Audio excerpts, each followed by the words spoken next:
India TV YouTube channel को subscribe करें और बेल आइकन दबाएं। अमित शाह ने लखनऊ से किया चुनावी शंखनाद, पहले की सरकारों पर किया प्रहार। बोले पहले उत्तर प्रदेश में कानून व्यवस्था पूरी तरह बदहाल थी, दंगों की आग में जलता था उत्तर प्रदेश। यूपी चुनाव के लिए अमित शाह और सीएम योगी ने सेट किया एजेंडा, कानून व्यवस्था पर लड़ा जाएगा 2022 का रण। शाह ने विरोधियों पर किया बड़ा हमला, कहा पहले प्रदेश में सुरक्षित नहीं थी महिलाओं को लगता था डर। अमित शाह ने अखिलेश और मायावती पर हमला किया, कहा बीजेपी ने जातिवादी और परिवारवाद को खत्म किया। गृह मंत्री ने योगी सरकार की जमकर तारीफ की, कहा योगी सरकार ने उत्तर प्रदेश में कानून का राज स्थापित किया, लंबे समय के बाद उत्तर प्रदेश आकर अच्छा लगा। अमित शाह ने कहा आज यूपी में गैंगस्टर माफिया में कानून का खौफ है, योगी और उनकी टीम ने कानून व्यवस्था पर अच्छा काम किया है। गृह मंत्री ने कहा योगी सरकार ने 1584 करोड़ की अवैध संपत्ति जब्त की, 142 एकड़ जमीन माफियाओं से खाली कराई गई। शाह बोले आज विकास कार्यों में देश में नंबर 1 पर है उत्तर प्रदेश, विकास की 44 योजनाओं में यूपी सबसे आगे है, बिना रिश्वत सबको योजनाओं का मिल रहा है लाभ। अमित शाह ने कोरोना काल में योगी सरकार के कामों की तारीफ की, बोले कोरोना की दोनों लहरों में योगी सरकार का काम अच्छा रहा, टीकाकरण में उत्तर प्रदेश नंबर 1 बना।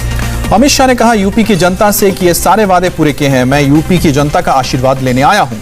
शाह ने आगामी यूपी विधानसभा चुनाव में प्रचंड जीत का किया दावा, कहा विरोधी करारी हार का मन अभी से बना ले। सीएम योगी ने भी अखिलेश राज की कानून व्यवस्था पर साधा निशाना, कहा 2017 से पहले यूपी की कानून व्यवस्था बदहाल थी। सीएम योगी का विपक्ष पर सीधा हमला, कहा जिस जमीन पर फॉरेंसिक इंस्टीट्यूट बन रहा है वहां अवैध कब्जा हुआ करता था। सीएम योगी का पहले की सरकारों पर अटैक, कहा यूपी में माफिया राज हुआ करता था, 142 एकड़ जमीन माफियाओं से खाली कराई गई। सीएम योगी ने कहा उत्तर प्रदेश में अब अपराधियों को कानून का खौफ, 2017 से पहले यूपी दंगों का प्रदेश था। अमित शाह आज कई योजनाओं की देंगे सौगात, लखनऊ में फॉरेंसिक विश्वविद्यालय का शिलान्यास किया। भूमि पूजन के दौरान अमित शाह के साथ सीएम योगी भी मौजूद, डिप्टी सीएम केशव मौर्य और दिनेश शर्मा भी कार्यक्रम में हुए शामिल। 50 एकड़ में तैयार किया जाएगा फॉरेंसिक इंस्टीट्यूट, लखनऊ में अमित शाह मिर्जापुर के लिए होंगे रवाना। मिर्जापुर में गृह मंत्री सबसे पहले मां विंध्यवासिनी के करेंगे दर्शन, करीब 288 करोड़ की 90 योजनाओं का शिलान्यास और लोकार्पण करेंगे। विंध्या कॉरिडोर प्रोजेक्ट का शिलान्यास करने के साथ रोपवे का भी करेंगे शिलान्यास, रैली को भी संबोधित करेंगे। मिर्जापुर के बाद वाराणसी पहुंचेंगे अमित शाह, बाबा विश्वनाथ के दर्शन पूजन के बाद कॉरिडोर का अवलोकन करेंगे। आज पूरे देश में मनाया जा रहा है मुस्लिम महिला अधिकार दिवस। 2 साल पहले आज ही के दिन केंद्र सरकार ने 3 तलाक को अपराध घोषित किया था। दिल्ली में मुस्लिम महिलाओं के लिए खास कार्यक्रम, महिला एवं बाल विकास मंत्री स्मृति ईरानी और अल्पसंख्यक कार्य मंत्री मुख्तार अब्बास नकवी ने महिलाओं को संबोधित किया। समारोह में स्मृति ईरानी बोली आज मुस्लिम महिला के संघर्ष को सलाम करने का दिन, कहा यह संघर्ष किसी और ना करना पड़े और इसलिए हमें सावधानी रखनी पड़ेगी। मुस्लिम महिला दिवस पर मुख्तार अब्बास नकवी का भी बयान, कहा बीजेपी ने 2019 के मैनिफेस्टो में कहा था 3 तलाक को खत्म करेंगे और पार्टी ने 1 अगस्त 2019 को 3 तलाक के खिलाफ कानून बनाकर वादा पूरा किया। मुस्लिम महिला अधिकार दिवस पर ओवैसी का मोदी सरकार पर हमला, कहा मुस्लिम महिलाओं से हमदर्दी का ढोंग कर रहे हैं मोदी, 7 साल बाद भी मुस्लिम महिलाएं अपने हक के लिए उठा रही आवाज। गुजरात विधानसभा चुनाव से पहले बीजेपी की प्रदेश इकाई ने किया बड़ा बदलाव, भीखूबाई दलसानिया की जगह रत्नाकर को बनाया गया संगठन महामंत्री। मणिपुर कांग्रेस के पूर्व अध्यक्ष गोविंद दास कोंडोलजम हुए हैं बीजेपी में शामिल, 6 बार मणिपुर सरकार में मंत्री भी रह चुके हैं गोविंद दास। बीजेपी में शामिल होने के बाद बोले गोविंद दास, पूरे जी जान से करूंगा काम, अगले साल मणिपुर में होने वाले चुनाव में बहुमत के साथ बीजेपी सरकार लाने की रहेगी कोशिश। बीजेपी अध्यक्ष जेपी नड्डा ने दिल्ली में राष्ट्रीय चिंतन शिविर में हिस्सा लिया, जनजातीय मुद्दों पर की और नेताओं और कार्यकर्ताओं से बात की। परमिशन नहीं मिलने के बावजूद मिनी मैराथन में शामिल होंगे बीजेपी नेता। बंगाल बीजेपी अध्यक्ष दिलीप घोष बोले पुलिस को जो एक्शन लेना है ले। बीजेपी की युवा इकाई ने आज कोलकाता में किया है मिनी मैराथन का आयोजन, केंद्रीय मंत्री गजेंद्र सिंह शेखावत, सांसद सौमित्र खान भी लेंगे हिस्सा। केरल में सीपीआई ने रामायण पर शुरू किया ऑनलाइन संवाद, मलप्पुरम जिला कमेटी ने रामायण पर ऑनलाइन संवाद की सीरीज शुरू की। 7 दिवसीय ऑनलाइन संवाद में सीपीआई के राज्य स्तरीय नेता भी लेंगे हिस्सा, संघ परिवार के खिलाफ वैचारिक जंग में माना जा रहा है हथियार। जयपुर के आमागढ़ किले को लेकर विवाद, 7 समर्थकों के साथ पहाड़ी पर पहुंचे किरोड़ीलाल मीणा समाज का झंडा फहराया। पुलिस ने किरोड़ीलाल मीणा को किया गिरफ्तार, पुलिस ने समर्थकों को नीचे उतारा, मीणा ने आमागढ़ में झंडा फहराने का ऐलान किया था। निर्दलीय विधायक रामकेश मीणा ने भी लोगों से पहाड़ी पर इकट्ठा होने की अपील की, विवाद रोकने के लिए जयपुर पुलिस मुस्तैद। आमागढ़ किले पर विवाद में हिंदूवादी संगठन और आदिवासी मीणा समुदाय आमने सामने है, पुलिस की चेतावनी, बिना इजाजत के आमागढ़ में किसी की एंट्री नहीं होगी। राजस्थान की पूर्व सीएम वसुंधरा राजे ने किया डॉक्टर मीणा की गिरफ्तारी का विरोध, कहा धर्म की राजनीति कर रही कांग्रेस शीघ्र किया जाए रिहा। मुंबई में बीडीडी चौल के पुनर्विकास प्रोजेक्ट की हुई है शुरुआत। सीएम उद्धव ठाकरे और एनसीपी चीफ शरद पवार ने आधारशिला रखी। सुप्रीम कोर्ट में होगी पेगासस मामले पर सुनवाई। गुरुवार को सीजेआई एनवी रमन्ना और जस्टिस सूर्यकांत की बेंच करेगी सुनवाई। गृह मामलों की स्थायी समिति कर सकती है जम्मू कश्मीर और लद्दाख का दौरा। 17 अगस्त से 22 अगस्त तक कर सकती है दौरा। जम्मू कश्मीर के सांबा में दिखे 2 पाकिस्तानी ड्रोन, सुरक्षा बल अलर्ट पर। बाद में दोनों ड्रोन पाकिस्तान की ओर से लौटे। संयुक्त राष्ट्र सुरक्षा परिषद की भारत ने ग्रहण की अध्यक्षता। संयुक्त राष्ट्र में भारत के प्रतिनिधि टीएस त्रिमूर्ति को मिली है कमान। भारत की अध्यक्षता ग्रहण करने पर बोले टीएस त्रिमूर्ति। सुरक्षा परिषद में भारत के कार्यकाल के दौरान समर्थन के लिए फ्रांस का शुक्रिया अदा किया। अध्यक्षता के दौरान भारत 3 उच्च स्तरीय बैठक करेगा। आयोजित शांति सैनिकों की याद में भी कार्यक्रम आयोजित करेगा भारत की संयुक्त सुरक्षा परिषद की अध्यक्षता संभालने पर बोले विदेश मंत्री। कहा, भारत दूसरे सदस्यों के साथ काम करने के लिए तत्पर। भारत हमेशा अंतर्राष्ट्रीय कानून का करेगा समर्थन। मध्य प्रदेश के सीएम शिवराज सिंह चौहान का 2 दिन में दूसरा दिल्ली दौरा। गृह मंत्री अमित शाह से मुलाकात हुई। मध्य प्रदेश के शिक्षा मंत्री विश्वास सारंग का अजीबोगरीब बयान। बढ़ती महंगाई के लिए पहले प्रधानमंत्री जवाहरलाल नेहरू को ठहराया जिम्मेदार। सारंग ने कहा, 1947 को लाल किले की प्राचीर से जवाहरलाल नेहरू ने जो भाषण दिया था उसकी वजह से देश की अर्थव्यवस्था बिगड़ी। सोशल मीडिया पर ट्रोल हुए। उत्तर प्रदेश की योगी सरकार का बड़ा ऐलान। ओलंपिक में गोल्ड मेडल जीतने पर खिलाड़ी को 6 करोड़ देने की घोषणा। सिल्वर मेडल जीतने वालों को 4 करोड़ और कांस्य पदक जीतने वालों के लिए सीएम योगी ने किया है 2 करोड़ रुपए का ऐलान। मेघालय में बीजेपी सरकार के मंत्री सनबोर शुलई का विवादित बयान। कहा, मुर्गा बकरा मछली की बजाय ज्यादा बीफ खाओ। धनबाद में अतिरिक्त जिला न्यायाधीश उत्तम आनंद की कथित हत्या की जांच करेगी सीबीआई। झारखंड सरकार ने जांच की सिफारिश की। धनबाद जज हत्याकांड मामले में बीजेपी नेता बाबूलाल मरांडी ने एसएसपी पर खड़े किए सवाल। एडीजे हत्याकांड में लापरवाही बरतने का आरोप। हरियाणा के आम लोगों के लिए राहत भरी खबर। खट्टर सरकार ने बिजली दरों में 37 पैसे प्रति यूनिट की कमी का ऐलान किया है।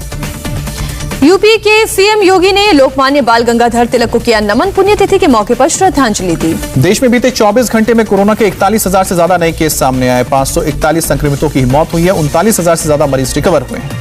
10 राज्यों में फिर बढ़ रहे हैं कोरोना के मामले। केंद्र सरकार के 2 टूक लगाए कड़े प्रतिबंध। वैक्सीन की किल्लत पर राहुल गांधी ने फिर साधा सरकार पर निशाना। ट्वीट कर लिखा, जुलाई चला गया लेकिन वैक्सीन की कमी नहीं गई।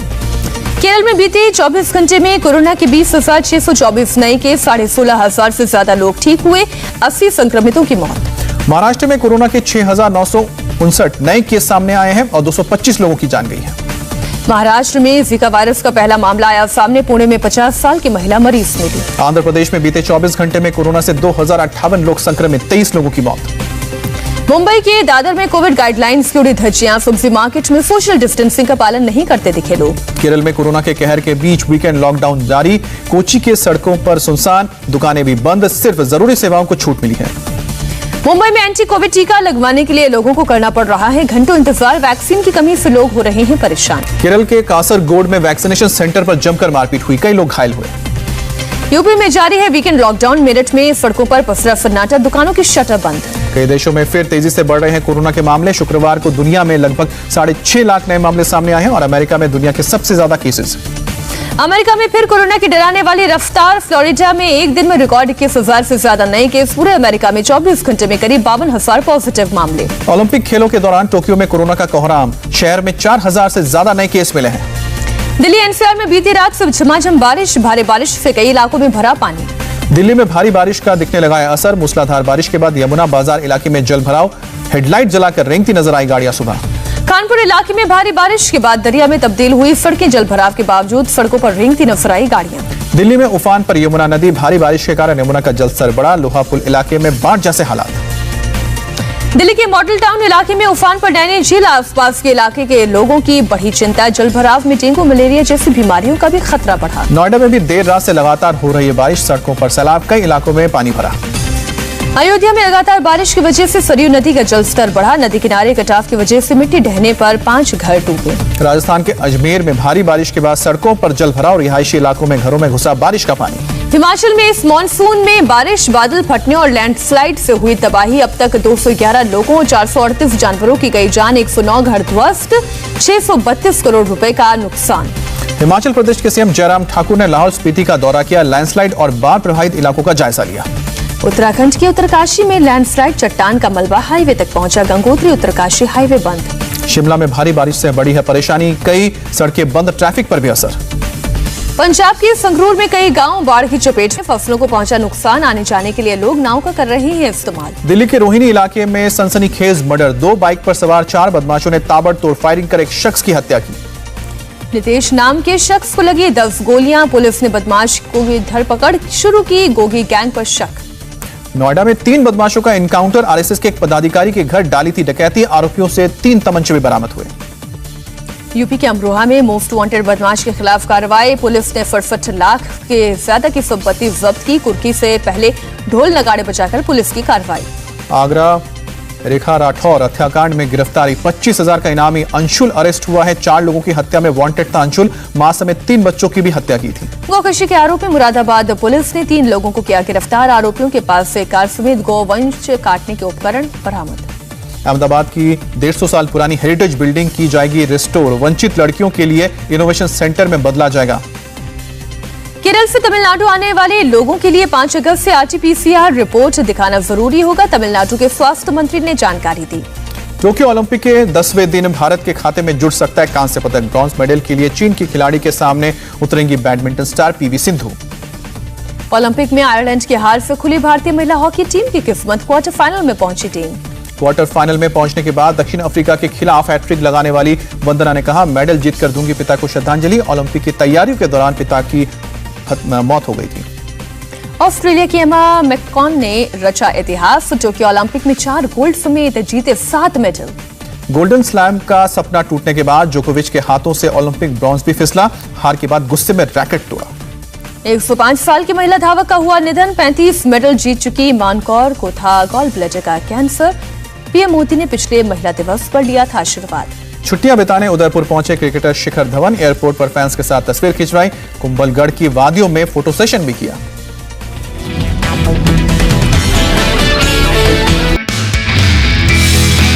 नमस्ते, मैं हूं मीनाक्षी जोशी। वीडियो और खबरों से अपडेट रहने के लिए India TV YouTube channel subscribe करें, बेल आइकन दबाना ना भूलें। जुड़े रहें इंडिया टीवी के साथ।